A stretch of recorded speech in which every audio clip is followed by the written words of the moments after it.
We continue our working day. I would like to invite the experts of RPR.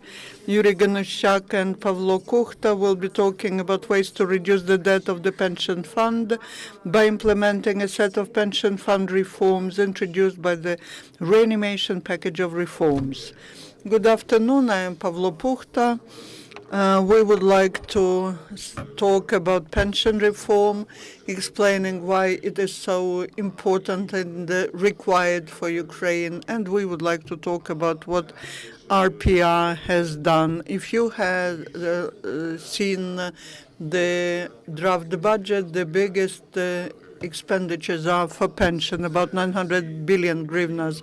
These are not all the pension expenditures, but also there are the expenditures from the pension fund itself, and this is twice more than from the budget itself. So the biggest expenditure item in the state is the pension fund. It is 18% of the GDP. And to compare, in the average, the developed countries spend about 7% of their GDP, but the biggest expenditures in Italy are 13% of GDP, and they have the budget crisis. But our neighbors, Russia and Belarus, they spend about 9 or 8%. The countries which are developing fast, like Korea, they spend 2%. In Ukraine, this system has become so costly. In 2000, 15 years ago, we were spending only 8% of our GDP for pension. 1% of that was the special pension fund, and this is the surplus to the regular pension system, which is paid to the privileged categories of pensioners, mostly the civil servants. So since then, till 2013, the system developed so that now we are spending 18% of our GDP. So why this happened? There were two biggest events when there was a big growth of part of these expenditures. First time it was in 2004, before the elections. Before the presidential elections, the Prime Minister Yanukovych raised all the pensions, which were lower than a certain level. He actually turned the pension system to the system of social support, and now about 80% of the pensioners, they receive something between 1,000, 1,300 hryvnias, which is between the minimum and low pension. So differentiation, there's practically no differentiation in pension, normal pension. But then those who followed Yanukovych, they were not trying to change the system to more normal one, to more differentiated. And then there was a crisis of 2008, 2009, when the GDP decreased and the pension commitments have not changed. So if you look at the level of expenditures, of public expenditures, compared to the GDP, you will see that the expenditures of the state and local budgets, they have not grown. In 2000, they were 29%. Yesterday, it was 31% of the GDP. And the rest, which is the growth from 37 to 50% of GDP, is the growth of the pension system. Our budget crisis is caused, first of all, by the pension system, uncontrolled growth of our pension expenditures. More than that, that is just the beginning, because now we also have a negative demographic trends. the share of the people, elderly people, grows compared to the share of people of the working age. And so because of the demography, the pension expenditures will continue to grow. Till 2020, the system has to grow up to 20% of GDP. And that means basically the bankruptcy of the whole system. And from 2010, basically the system has gone bankrupt. It's not efficient from the point of view of using money, because it doesn't use the investment income, because the money paid by the workers now, they are used to finance pensions now. Nothing is invested. The accumulated system can generate more revenues. And in Ukraine, because we have a very low norm of savings, we save about 5% of our GDP. It would be normal to save up to a quarter of our GDP. Because of that, the accumulated type system could address this issue, and that would help increase revenues. And if now we have to pay about 40% of our wage from the accumulated system, that could be decreased down to 14%. Thank you. And now Yuriy Ganuschak. Yuriy Ganuschak. Well, first of all, those postulates which have should be considered the head of all in the system of pension insurance. Postulate number one: all the pension funds have to be balanced. There shouldn't be any kind of subsidies in the normal state. Subsidies, let's say, subversions from the state budget. Only the short-term ones are allowed in the period of crisis of the pension fund. Number two postulate: let's say the payments to all pension funds are mandatory. I wanted to say all funds, both state and non-state ones, public and non-public, in the amount which actually correspond to the factor of substitution in the developed society. In a good sense, a young person does not, let's say, save some money for the pension or put them aside, because that's why those requirements are mandatory. Now the coefficient of substitution is 0.6. This factor means the ratio between the pension to the average salary, which is now equal to 0.6. Acceptable figure is 0.5. If we just do not take into account the, let's say, the effect of the cumulative system, investment effect, and just consider exclusively the effects of substitution, for example, the present, the laborman, let's say, the workmen pay some money in order for the existing pensioners get some money. Then the, let's say, the salary payments must have, or charges must have 28%. This figure is the one which has to be taken into consideration as a basic one when we are talking about this reform. In case of the substitution factor equal to 0.5, 28 or 27% must be there. Whatever figure is any other figure down to 0, even 14%, is the commitment of the state or the public government to compensate for the lack of the money from the state budget. So another postulate, which is major one, the pension must be, let's say, deserved, so to say.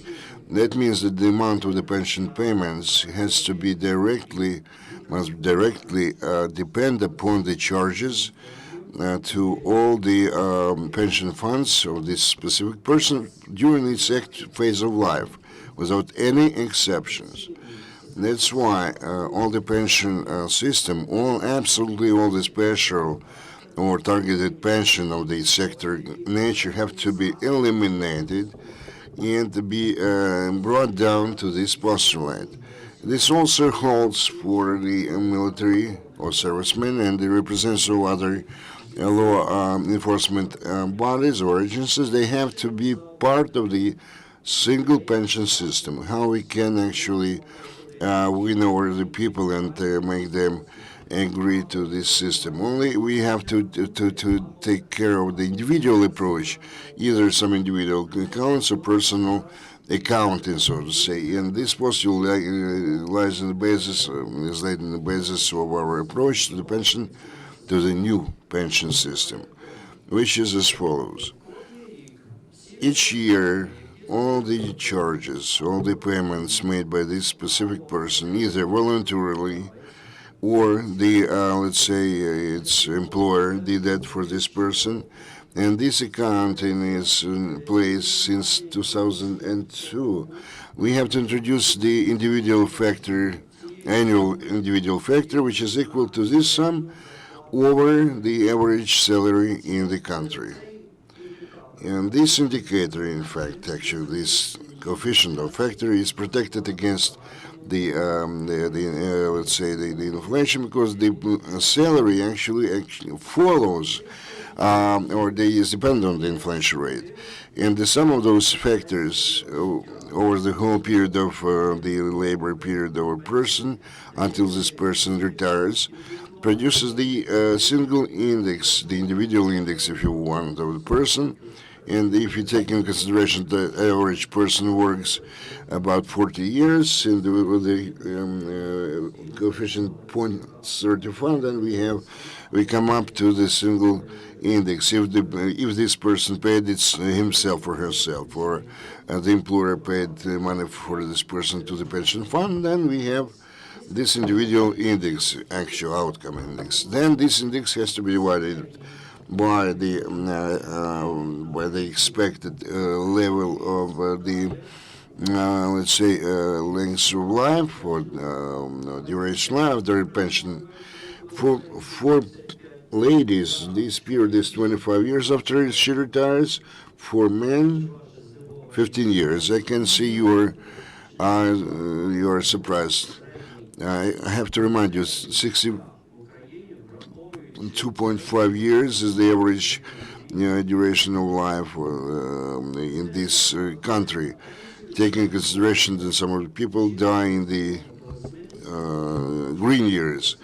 Usually, the ladies live up to 82 years, and men and males 75 or 72. And this way we can apply the corresponding math to this longevity of life. So if we divide those figures, we'll have as a result the factor, the basic factor, for a person, individual index for each person in relation to its longevity to the salary, which is a ratio as individual index to the average length of life of this person. As regards the special vacations, including those to which applied is the so-called hot grid, in which case the society believes that those vacations require more, let's say, it's more detrimental to the health of the person. In this case, the state has to pay to this person more money than the average level. And here we have some kind of interest, because now the system works against this kind of being interested, because the let's say about 50% is the surcharges on the salaries, which they believe to be a tax. The biggest crime was to call the charges to the pension fund as a single social contribution. I believe this is the biggest diversion or subversion which was done by the Russia in the previous years. Sure, we can consider that as a tax because they mixed up everything, all kinds of the insurance against the unemployment and the accidents. But this has to be separated. They have to be separated. The pension insurance must be a separate one, and the charges, or let's say the payments, must not be to the salary, added to the salary, but taken from the salary. In this case, the employer has to calculate the salary, the wages of a person. In this case, he or she plays the role of the, let's say, the special agent, which has to calculate the money to be taken and actually channeled to the pension fund. If we take this 28% figure, we have to gradually switch over to the cumulative system, which will produce the investment effect. And then this factor can be, let's say, reduced, but being very careful about the factor of substitution. In case the substitution factor is going to remain at the level of 0.5 or actually increase, we will be able to gradually reduce or decrease those charges or the payments from the salary.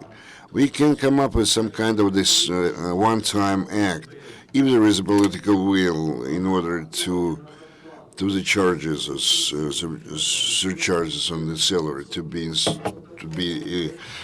should determine established at the level of the 14%, then the payments from the salary must be at the same level, 14%. In this case, we have to have the substitution factor equal to 0.5, but not 0.6 as we have it now. And it's obvious that in this case, all the special target pensions have to be eliminated, or because if you're talking about the calculation of pensions for the prosecutors or servicemen or miners, all this has to be done using the single system. While you are holding office of prosecutor, your surcharges to the salary is at the level 500 or 15%. And the same should be done, applied to the military men or servicemen. Owing to such a reform, we'll be able to say no to such, let's say, notion, let's say, humble notion as the pension age, because in this case, a person can retire at any age. For example, the state believes that this person at this specific moment actually steps over this threshold when the substitution factor 0.5 will be true for the whole of Ukraine. In this case, nothing should be additional paid to this person.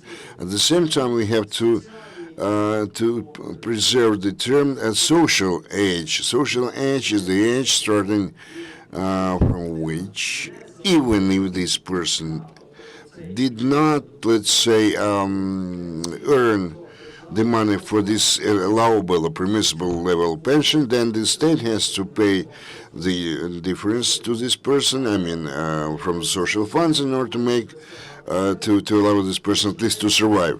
But this has to start not earlier than 65 years of age. If a person actually earned its pension, actually it's crossed this kind of socially vulnerable margin, this person can retire at any point of time, but the pension for this person will be calculated based on the higher system of calculation. The transition system, what I mean that this calculation can be realistically done only starting from the year 2000, when we have all the accounting and reporting charges paid to the pension fund. Until that year, we have to take the average level over the country, or if this specific person has official papers, documents, not about the salary or wages, but about the charges paid to the pension fund, we have to take those figures as a basis for our calculation. So we have to understand that we are going to launch this system. We'll eliminate kind of equal approach system. We'll eliminate the persons being interested in being paid legally, We have the situation when all the persons will pay on a single tax, not for 151 hryvnia, but they will pay the amount of money, taking in consideration this specific person is going to retire sometime later and would like to have more or less decent level of pension, because the sum which is now paid by the employers to the as a single social payment or contribution does not allow you to have a decent pension. Again, if you're talking about more or less decent money, they have to better to preserve or save this money for the pension age and put it as kind of contribute to some of the fund, and this amount of money will be used for the calculation of the next term pension. We believe that this system can be introduced, literally speaking, even tomorrow, and if it is introduced, in this case, it will not entail any political risks. Also, I'd like to know that we have to take care of inventory of the pensions, because there are some known cases when the pension so people still continue to receive those pensions for the already deceased person. Well, in this case, this reform will not be efficient. By the way, in Georgia, when they actually introduced this reform, only one-third of that was due to the inventory pension. My question. I just wanted to ask about Georgia. First of all, they were auditing the list. Can we do it in Ukraine? Yeah, that should be done. But we are not working in the ministry. We talk to the people from the pension fund, and we can get some rough results within a month, and they need about half a year for complete inventory of the system. There's a problem. There's no unified database. People bring information on memory sticks. There were cases of corruption there. There's a resource for saving if the pension system is centralized and this inventory is made. When 15 years ago the budget code was drafted, the biggest problem was reliable statistical data, because to make a formula, to make conclusions without analyzing statistical data is impossible. Unfortunately, in the pension fund, there's no database so that a serious survey can be conducted, so that we get at least the idea of this minimum admissible social salary, because we need to know how many people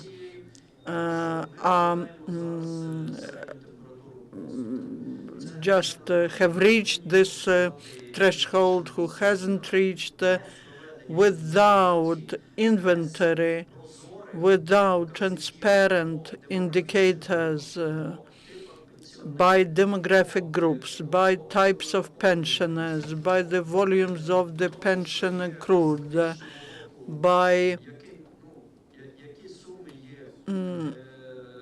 different categories. It is impossible to do anything.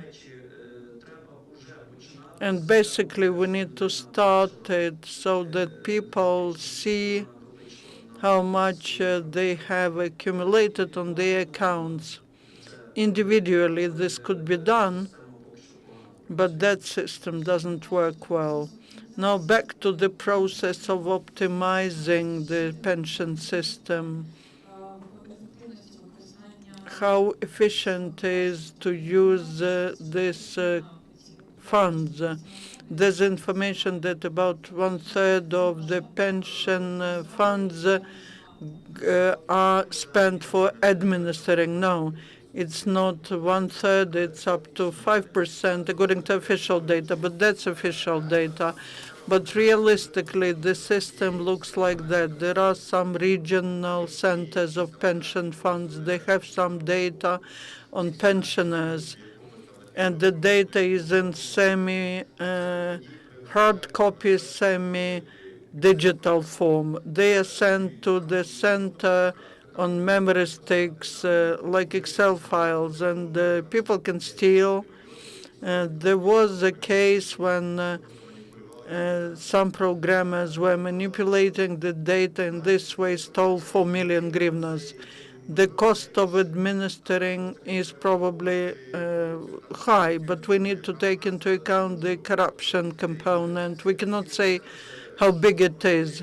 Inventory of pension system is the step number one, an urgent step. Even the data that we have on GDP, on the state budget, we do not have such data for pension fund. The pension fund once a year produces some generalized report. We do not have even the open information on how much every category of pensioners receive. So we know some average, but we know a little more for some years, but for some other years we do not know even that. Sometimes the data are quite controversial. We do not know what's happening in this system. This is like a black hole which takes a huge amount of money from the budget.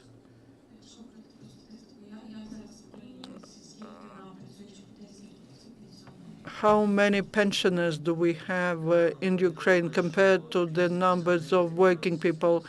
Now there was information that the number of pensioners equals the number of working people. How long can we survive with this system? We are bankrupt already. Because other countries, if we do not tie up certain indicators to objective factors, if such indicators are just political items, then Ukraine will become bankrupt very quickly because the term of the lifespan goes up in Europe, not just average, but the lifespan of elderly people, and they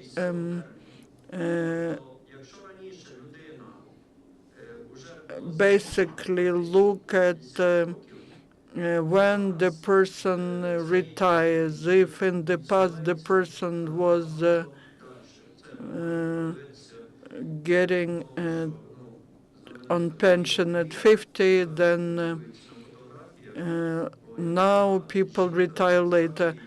You remember Maria Curie, looking at the photographs, she was described as an old lady, but she was 40. I was 40 long time ago, but so we need to monitor these things. The system which we suggest refuses from the notion pension age.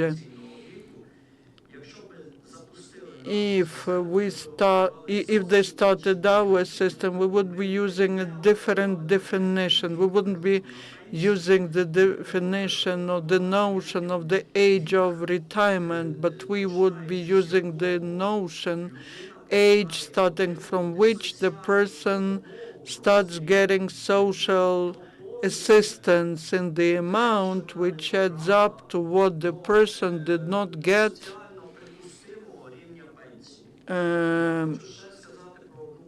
I would like to mention another trap, a very, very liberal approach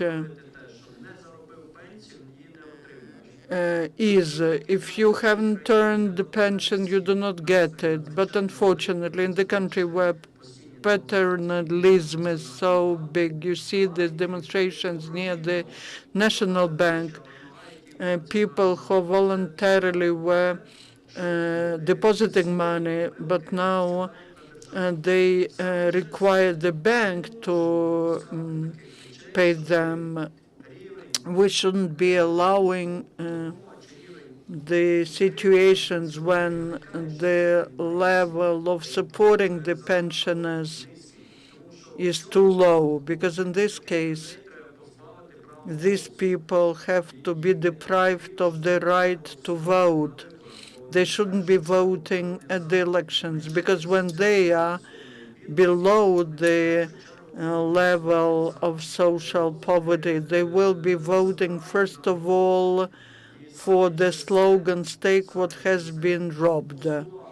And because of that, the statement that mandatory charges should be made from pension becomes very important. When a person is young, a person doesn't think about the old age. The state should be thinking about that, but it should be done so that the employee understands that what he takes from his employee shouldn't be considered as a tax. It should be considered as his duty, as his commitment, something that the person had to do himself or herself. And if the person doesn't do that, then the official representative of the pension fund will come to this individual person and will ask, why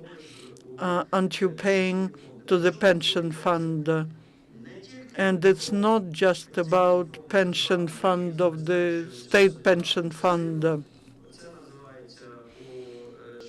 In Sweden, the system that I described is called conditionally accumulative system, but it's true about classical accumulation type systems. It's not that people pay voluntarily only. People have to make mandatory payments. This person selects the system himself or herself. The rule is the person who retires cannot, we cannot allow the situation when the person that retires goes to vote only because of some slogans. And the state can pay as social, can provide social assistance only to those who cannot get money from any other sources. And the pension worker has to calculate the pension and ensure payment. The social worker has to look at whether there are some other incomes, whether this elderly person has some other income, and whether this person can really claim or get some money from the state. The pension fund is to be balanced. Additional payments to elderly people could be done only to people who could not realistically, because of their health or whatever, they were losers. Only the state can help them in this case. A lot of the cases will be perceived badly by the society, and we can see that from the fact that people do not want to transfer money to pension fund. There's no dialogue between the country, the state, and the people. The state cannot explain to people that the money which paid to the pension fund, that's the money which will be used as individual pension. And one more question, back to the international experience. Which pension system is the most successful? I can tell you that it's very difficult to say which is the best. I like, because of our situation, because of our tradition. I like Swedish model, but Swedish model provides for quite big deductions to the pension fund and quite a high level of substitution. Sweden was educating their people so that they respect the law, they respect themselves. Maybe other systems provide for individual exception of acceptance of risks. In some countries they succeeded. Other countries like Russia, Kazakhstan, they did not succeed really because they are a post-Soviet society where the respect to law is not that strong like in Europe. Yeah, well, I would like to say that actually this is actually a problem what kind of system we are going to take in consideration. On the one hand, it's important, but when we talk about some experience, we have to understand that each specific system corresponds to the realities of a specific country. The crisis which Ukraine is living through, we can only compare with Japan. There is we are talking about the reduction number of population, but there are different pictures has nothing to do with our country. This experience will not help us. So we have to proceed from some of our relatives. That's why the solidarity system is associated with some problems in Ukraine, because if you compare the ratio of the number of pensioners to the number of those working, and this gap increases and it's going to increase over the next decades, several decades. So we shouldn't talk about that. Maybe better when the pensioners can accumulate or save some money, can finance themselves actually later on. Any question? Actually, short note. Today we have a very bad problem, which is that the pose is much more attractive to the person. So we are talking about the long-term the deposit. If you consider the pension system again, within this system which I described earlier, and again we are talking about some long-term deposits, which do not bring the income or profit, but they preserve the, so to say, the weight of those money. And if you fail to stabilize and reduce the level of deposits and the corresponding level of the loans, because they're intertwined or interlinked, and the level of the rate of inflation, and accordingly the level of emission, which is done by the National Bank of Ukraine. In this case, any system will not move ahead. And also the cumulative system will do the same, because this system is orientated towards the rational behavior of the state. And the rational behavior of the state is 4 or a maximum 6% of loans. This is a rational system. In this case, we can actually invest money in somewhere which we can bring more incomes or more profits as compared to the average figure across the country. That's why I believe that if we fail to resolve also those problems I mentioned above, we won't be able, and if we fail to stabilize to some extent the banking system, if we do not decrease the number of loans, if we do not say no to the increase of the deficit and indebtedness, then it will be difficult to resolve the major problem. Actually, we are already in the debt funnel, so to say. So we find ourselves in a zone when the cancer tumor associated with the servicing of the debt will increase and will actually eat up the whole body of the budget, which actually was the case in Greece. But Greece was actually pulled out of that pit. But Ukraine, nobody knows. Thank you very much to both of the experts, to Yuriy Ganuschak and Pavlo Kukhta, who were talking about the ways to reduce debt of the pension fund, etc., in retirement